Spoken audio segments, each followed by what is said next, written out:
Village food factory அப்படின்ற Facebook பேஜை மர்ம நபர்கள் ஹேக் செஞ்சு அதில் ஆபாச புகைப்படங்களை வெளியிட்டுட்டு வராங்க. அதனால அந்த பேஜை ஃபாலோ பண்ணுறவங்க ரொம்பவே அதிர்ச்சி அடைஞ்சிருக்காங்க. இப்போது வில்லேஜ் ஃபுட் ஃபேக்ட்ரியோட ஃபேஸ்புக் பேஜை 53 லட்சம் பேர் ஃபாலோ பண்ணுறாங்க. அந்த பேஜை மர்ம நபர்கள் நேற்றுலேருந்து முடக்கி வச்சுருக்காங்க. அது மட்டும் இல்லாமல் ஆபாச புகைப்படங்களையும் வெளியிட்டுட்டு வராங்க. இதை பார்த்து பார்வையாளர்கள் எல்லாருமே அதிர்ச்சியில் இருக்காங்க. முகநூல் பக்கத்தை மீட்கிற முயற்சியில் வில்லேஜ் ஃபுட் ஃபேக்ட்ரி நிர்வாகம் ஈடுபட்டு வருது. தங்களோட முகநூல் பக்கம் ஹேக் செய்யப்பட்டிருக்கிறதா வில்லேஜ் ஃபுட் ஃபேக்டரி தரப்புல விளக்கம் அளிக்கப்பட்டிருக்கு. அதுல யாரோ ஒரு சிலர் அருவருக்கத்தக்க புகைப்படங்களை எங்களுடைய ஃபேஸ்புக் பேஜில் பதிவிட்டுட்டு வராங்க அப்படின்னும், எத்தனை முறை அதை நீக்கினாலும் மறுபடியும் ஸ்டோரியா பதிவிடப்படுது அப்படின்னு சொல்லியிருக்காங்க.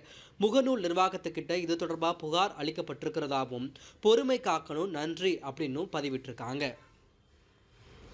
மறக்காம சர்ப்ரைஸ் பண்ணுங்க. தேங்க்யூ.